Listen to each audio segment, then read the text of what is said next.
नमस्कार दोस्तों, स्वागत है आपका हिंदी नॉलेज शो में। तो दोस्तों, अगर आज की तारीख में आपसे कोई पूछे कि चीन के दुश्मनों के नाम गिनाओ, तो आप गिनाएंगे कि अमेरिका, भारत ये बड़े दुश्मन हैं। लेकिन इनके साथ आपको एक और नाम गिनाना पड़ेगा, वो है चीन के राष्ट्रपति शी जिनपिंग। जी हाँ, वो चीन के लिए किसी भस्मासुर से कम नहीं है। कैसे, मैं आपको समझाता हूँ।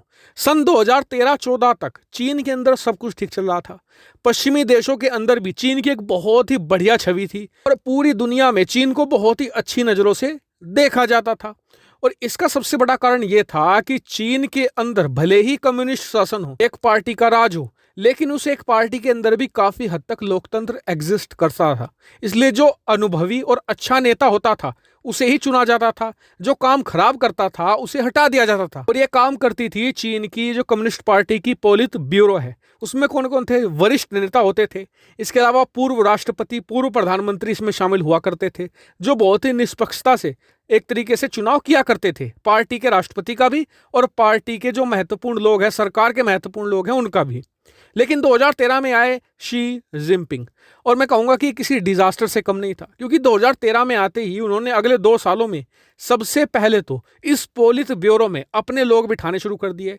चीन की कम्युनिस्ट पार्टी के वे लोग जो निष्पक्ष रूप से चुनाव करते थे, उन्हें जेल में डालना शुरू कर दिया। तो फिर अपने आप को प्रेसिडेंट फॉर लाइफ कर लिया, यानी कि वो जिंदगी भर चीन के राष्ट्रपति रह सकते थे।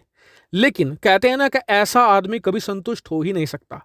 जो तानाशाह होते हैं ना, ये हमेशा एक बात से डरते रहते हैं कि कोई इनके खिलाफ ना हो।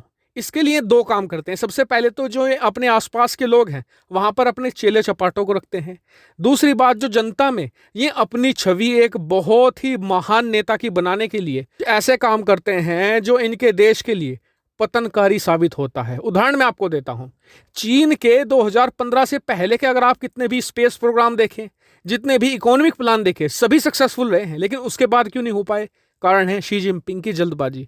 जिनपिंग चाहते हैं जल्द से जल्द सब कुछ अचीव कर लेना, ताकि वो चीनी इतिहास के सबसे महान नेता बन जाए। लेकिन यही उनके पतन का कारण बनता है। हाल ही में हुआ एक बहुत ही बड़ी घटना इसका एक प्राइम एग्जाम्पल है। दरअसल आपको पता होगा कि चीन ने अंतरिक्ष में भेजा था अपना खुद का एक स्पेस स्टेशन, और ये अपने आप में चीन के लिए बहुत ही प्राइड की बात की। उन्होंने भारत का भी इस पर मजाक बनाया और कहा कि हम अब दुनिया की नंबर 1 स्पेस पावर बन चुके हैं। लेकिन इसका हश्र क्या हुआ? हश्र ये हुआ कि इस रॉकेट से चीन ने अपना नियंत्रण खो दिया और ये रॉकेट आकर जमीन पर गिर चुका है। जी हाँ, श्रीलंका और मालदीव के बीच में आकर ये गिरा है। इसका कारण क्या है? शी जिनपिंग और शी जिनपिंग की जल्दबाजी। दरअसल हाल ही में इसरो ने कुछ ऐसी अचीवमेंट हासिल करी है जिससे कि उनके देश में भी इस बात की चर्चा होने लगी थी कि कहीं चीन भारत से पिछड़ तो नहीं रहा स्पेस रेस में। ऐसे में शी जिनपिंग ने जल्दबाजी शुरू कर दी कि कहीं उनके नेतृत्व पर सवाल ना उठने खड़े हो जाएं कि भारत चीन को पीछे छोड़ रहा है। ऐसे में उन्होंने जल्दबाजी में ये रॉकेट लॉन्च करवा दिए, जबकि इस रॉकेट के कई सारे टेस्ट असफल भी हो चुके थे। ऐसे में इस जल्दबाजी का कारण यह हुआ कि चीन आज पूरी दुनिया में मजाक का पात्र बन चुका है। लोग कह रहे हैं, हॉलीवुड मूवी में तो दिखाया जाता है कि चीन बहुत ही ज्यादा टेक्निकल एडवांस है, दुनिया भर के न्यूज़पेपर में दिखाया जाता है कि चीन की टेक्नोलॉजी नंबर 1 है, लेकिन रियलिटी में तो इनसे एक रॉकेट नहीं संभल रहा।